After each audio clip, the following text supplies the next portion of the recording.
Salut les amis, c'est Karim de MKT Media et dans cette vidéo, nous allons voir ensemble comment Facebook vend tes données aux plus offrants, mais surtout comment toi, tu peux l'exploiter pour atteindre tes objectifs, alors que ce soit pour acquérir plus de visibilité, plus de trafic ou plus de ventes. Donc avant de vendre quelque chose, déjà il faut l'avoir. Qu'est-ce que Facebook a comme données sur ses utilisateurs? Il y a trois types de données qui vont nous intéresser ici. Le premier type, c'est des données fixes. Ça va être nom, prénom, sexe, les informations qu'on donne à Facebook quand on s'inscrit et en toute connaissance de cause. Le deuxième type de données, ça va être les données évolutives. Par exemple, la localisation, l'appareil sur lequel on est connecté, si c'est un smartphone, si c'est un ordinateur portable, les pages avec lesquelles on interagit, nos intérêts en général.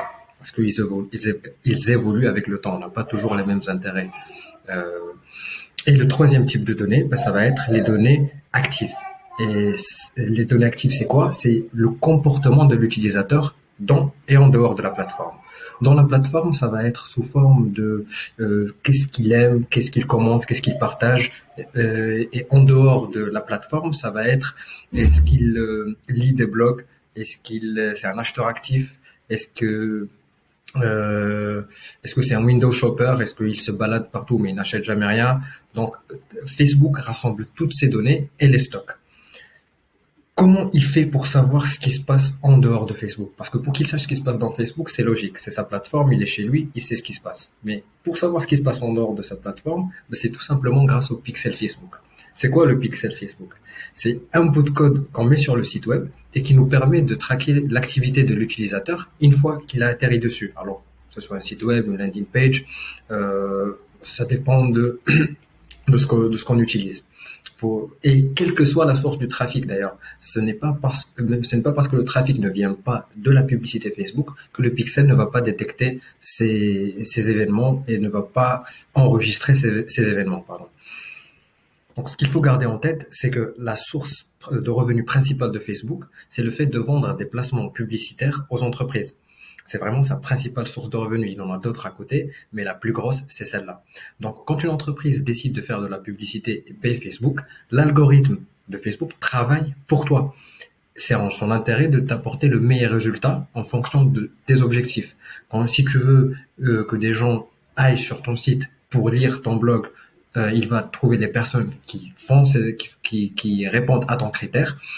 C'est important de savoir que Facebook est ton allié quand tu veux faire de la publicité. Parce que comme toute entreprise, le but c'est de retenir le client pour qu'il continue à investir encore plus. Si Facebook ne délivre pas les résultats, ils vont tout simplement aller dans les plateformes concurrentes.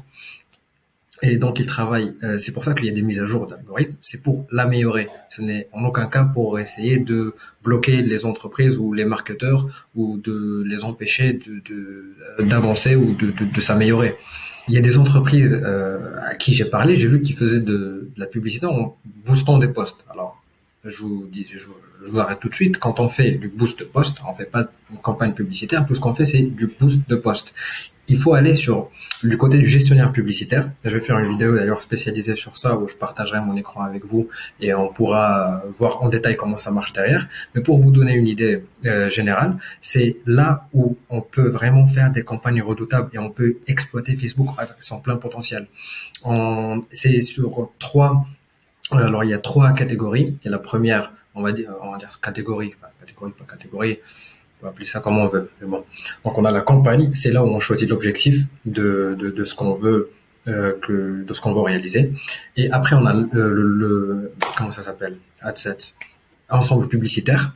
Et après on a la publicité. Donc dans l'ensemble publicitaire, on choisit l'audience qu'on veut cibler. On essaye toujours de tester plusieurs audiences, ne jamais partir que sur une seule audience, bien évidemment. Et dans les publicités, pareil. On essaie de tester plusieurs publicités, images, vidéos, carousel, et on voit qu'est-ce qui marche le mieux. Avec plusieurs milliards d'utilisateurs, vous imaginez bien que Facebook a des données très précises et avec une bonne stratégie marketing, il n'y a pas de raison que vos campagnes ne marchent pas. Par contre, ce qu'il faut savoir, c'est qu'il faut donner du temps à Facebook pour qu'il fasse son travail, pour qu'il trouve ton audience parfaite et aussi lui donner de l'argent, forcément. Donc, c'est avec de l'argent qu'on récolte les données et avec le temps aussi. J'espère que vous avez aimé cette vidéo. Si vous avez aimé, n'hésitez pas à cliquer sur le bouton j'aime, à partager avec des personnes qui ça peut intéresser. Et je vous dis à la prochaine. Ciao.